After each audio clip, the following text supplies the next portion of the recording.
work on. So get your pen and paper. Let's kick it off.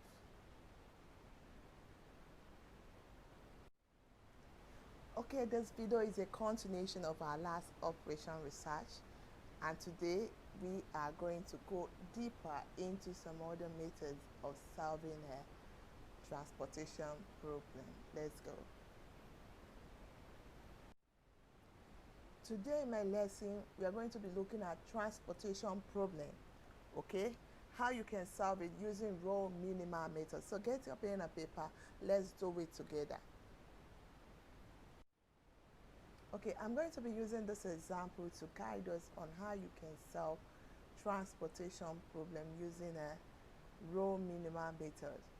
So here I have my table on the screen of how supply and demand of a certain commodity is being transported from one town to the other, and we're using a row minimum method to calculate the minimum total cost of the transportation. So that is what we are going to be solving. So we have our towns, we have Asaba, we have Benin, we have Abeokuta, we have Lagos. Okay, we have Oka, we have Enugu, we have Abia. That is how the demand and supply for our commodity is. Okay, you can see the numbers there. So when we start solving, you will now learn how to use row minimum method to calculate for the minimum total cost of those transportation of our goods. All right, let's solve now. Remember, I told us what we are doing today is to solve transportation problem using row minima method. Okay, just like the name, it tells us to focus on the rows of the transportation problem, and we are going to be using the minima values. Okay, minima is just the least values, simply the least values. Okay, let me show you how to do that. The first thing we are going to do is to sum our supply values and our demand values. Here I have my supply values. Okay, I have 7, 9, and 18. Here I have my demand values. I have 5, 8, 7, and 14. So you're going to take the sum and they must be equal. Okay, so if I add 7 plus 9 plus 18, I'll get 34. And the same if I add 5 plus 8 plus 7 plus 14, I'll also have 34. So let me write it down there so that we start off with our methods. Okay, I'll have 34. So hope you're with me. So do the same calculation and let me see what you have. If you have a different answer, put it in the comments. But I know you will get the same answer. And if you get the same answer, also inform us in our comment box. So let's start with the method now. So we continue and we are going to start with the first row. The first row. So in the first row, I have 19, 30, 50, and 10. Okay, I have 19, 30, 50, and 10. So the least value there, which is the minimum value, is 10. Okay, is 10. So since it's 10, we'll start with 10. Okay, then between the supply and the demand value on the side and under 10, we have 14 and 7. So we'll also choose the minima, and the minima is 7. So this is what I'm going to do. Pay attention. All right, so I have written 7 there. Now that I have 7 there, I'm going to subtract 7 from both the demand and the supply related to that number 10. So here I will subtract and have 0. Here I will subtract and I have 7 remaining.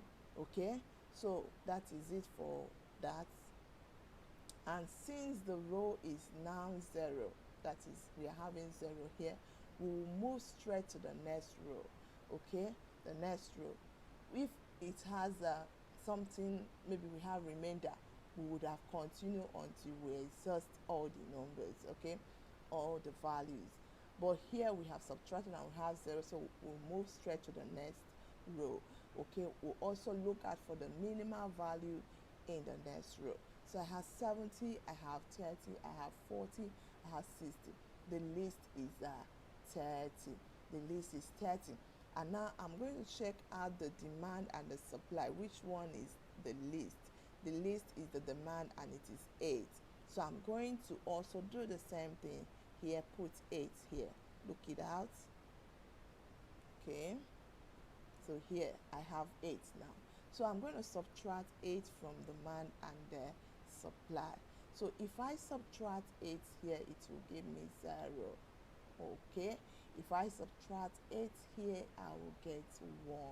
Hope you are with me. If you're not understanding, you can have question on the comment box.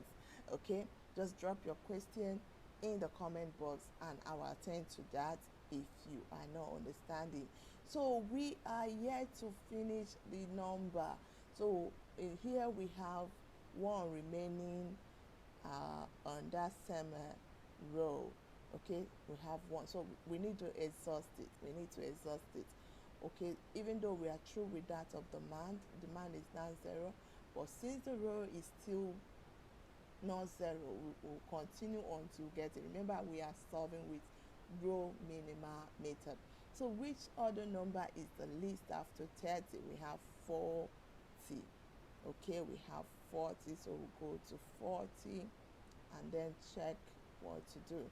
So between 1 and 7, okay, between 1 and 7, we have 7 at the demand and we have 1 at the supply. So we'll take 1. And this is what I will have. Very good. So now I have exhausted this. If I subtract 1 here, it is non-zero. So this row is almost true. So here I will also subtract 1 and I have 6 remaining. Okay, so I'm done with the second row. We move to the third row step by step. So for the third row, the least value is 8, but we can't continue with 8. Reason is because we have exhausted everything in our demand. We have exhausted everything in our demand, so we cannot continue. So we go to the next one, which is 20. Okay, 20 for demand. We have 7 remaining, then 18 in our supply. So we'll go with 7 now. So I have this. Okay, so I'm going to subtract 7 on both sides of the demand and supply. So here now I'll have 0, and then here I will have 11. Okay, so we are not yet through for that row. So we go to the next least value, which is 40. Okay, this is what we have. So I have 5 here, I have 11 remaining. So I'm going to do this, take the minima, which is 5. So I have 5, and I'm going to subtract like I did in all the ones. So I will have 0 here.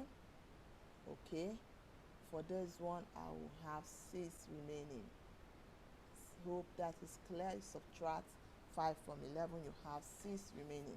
Okay, so here now I'm still in the same row, the third row. I've not exhausted the column. I've not exhausted the row. So we still have another number that is 70 now. So we'll continue with that. So we'll go to 70. Okay, here I have 6, and also here I have 6. So we don't have any option but to put 6 there. So we have 6. Good. Okay, so the next is to subtract 6 from both the demand and the supply. Okay, and we have exhausted everything. So when we are through with that table, the next thing is to calculate the minimum total cost of the transportation. Okay, so what I did, I will explain, is this.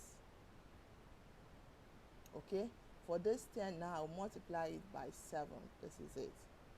plus this 30 multiply it by 8 plus this 40 multiply it by 1 plus this 40 multiply it by 5 plus this 70 multiply it by 6 plus this 20 multiply it by 7.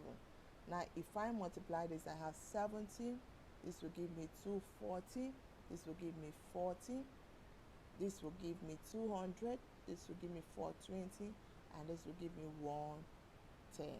Sorry, 140. So when I'm done with that, I will add.